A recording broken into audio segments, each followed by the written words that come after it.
Let's revise chapter number 13 of Companies Act with regard to time period provisions.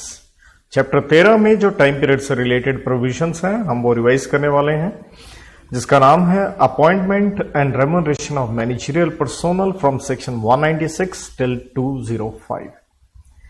196 दो में बच्चों हम देखते हैं मैनेजरियल पर्सोनल जो कि तीन होते हैं, एमडी या डब्ल्यूटीडी, उनका टेन्योर मैक्सिमम 5 बरस है, अपॉइंटमेंट हो या रीअपॉइंटमेंट हो। लेकिन जब भी आपने उनकी रीअपॉइंटमेंट कंफर्म करनी होती है वो आखिरी साल में करनी होती है, जिसका मतलब है no reappointment shall be made earlier than 1 year before the expiry of tenure. Subsection 3 में देखते हैं हम, ये लोग डिस्क्वालीफाइड हो जाते हैं अगर ये कन्विक्ट हुए हैं कोर्ट के द्वारा किसी भी ऑफेंस में और इनको जेल हो गई है मोर देन 6 महीने के लिए।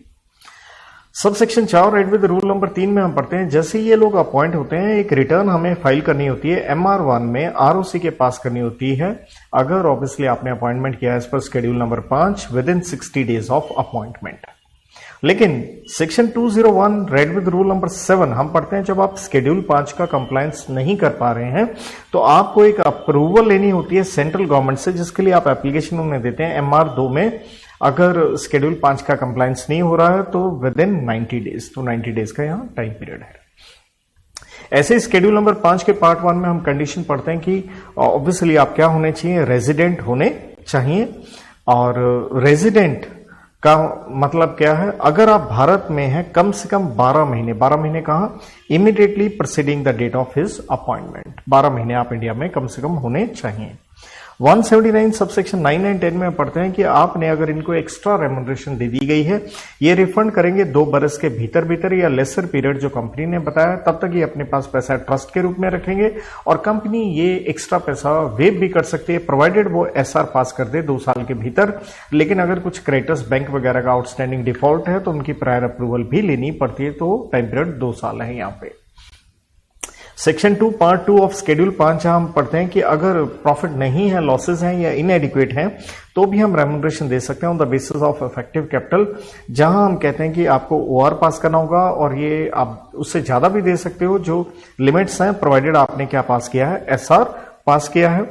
तो जब आप इस तरह से करना चाहते हैं तो उसके लिए पीरियड ज्यादा से ज्यादा कितने साल का हो सकता है, 3 साल का हो सकता है कि भाई हम इस तरह से रेम्यूनरेशन देना चाहते हैं। Section 200 red with rule number 6 जहां हम कहते हैं रेम्यूनरेशन फिक्स करने के लिए कुछ फैक्टर्स हैं, जिसके अंदर हम पढ़ते हैं कि कंपनी की परफॉर्मेंस फाइनेंशियल या ऑपरेटिंग देखनी होती है आपने पिछले 3 साल की। नंबर 2, अगर सिक्योरिटीज कुछ हैं डायरेक्टर्स के पास, चाहे उन्होंने वो गिरवी वगैरह भी रखी हुई हैं, तो वो सब कुछ भी हमें देखना होता है और ये देखना होता है at the end of preceding financial year. 202 में हम पढ़ते हैं compensation for loss of office जब मैनेजरियल पर्सोनल को होता है, जिसके अंदर हम सिंपल सा देखिए एक फॉर्मूला पढ़ते हैं कि इनको जो रेम्यूनरेशन कॉम्पनसेशन देना है वो क्या है, average remuneration multiplied by period. जहां हम कहते हैं एवरेज रेम्यूनरेशन जो क्या लेंगे, हम पिछले 3 साल का जब आप नौकरी कर रहे थे तो उसका हमें एवरेज रेम्यूनरेशन लेना है। लेकिन अगर काम करते हुए लेस देन 3 साल हुए तो स्वाभाविक है आप वो लेंगे। अब पीरियड कितना लेना है, जितना आपका अनएक्सपायर्ड टेन्योर है, जितना समय आपका रह गया था, या फिर ज्यादा से ज्यादा कितने साल, 3 साल। इसलिए हम कहते हैं which ever is what less.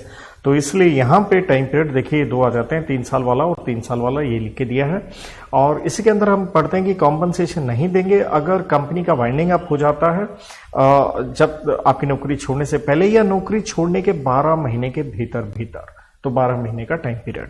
And last में 203 सबसेक्शन 4 में हम पढ़ते हैं कि होल टाइम KMP की अगर वैकेंसी हो जाती है तो बोर्ड फिल करेगा बोर्ड मीटिंग में 6 महीने के भीतर।